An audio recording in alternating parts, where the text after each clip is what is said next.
بسم اللہ الرحمن الرحیم۔ میں اپنے تمام بہنوں اور بھائیوں کو یثرب کے والی چینل میں خوش آمدید کہتی ہوں۔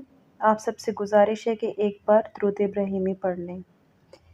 پیارے بہنوں اور بھائیوں، روایات سے معلوم ہوتا ہے کہ امام حسین علیہ السلام کے خلاف جنگ کرنے کے لیے وقفے سے کربلا آنے والی فوج کی تعداد 5 محرم 61 ہجری کو 30,000 تک پہنچ گئی۔ کوفہ میں ابن زیاد لعین نے لوگوں پر مزید گھیرا تنگ کر دیا اور اہل کوفہ کو امام حسین علیہ السلام کی مدد سے روکنے کے لیے ہر ممکن طاقت، خوف اور ظلم و ستم کا استعمال کیا۔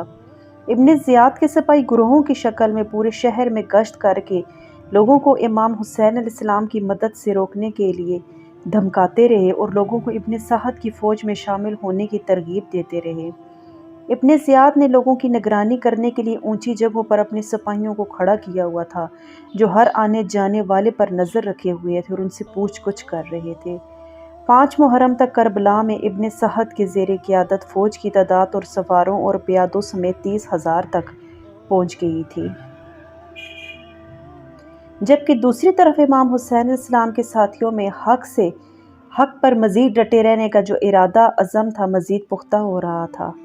اسلام اور انسانیت کے لیے ہر طرح کی قربانی کے لیے وہ دل و جان سے امام حسین علیہ السلام کے ساتھ کھڑے تھے۔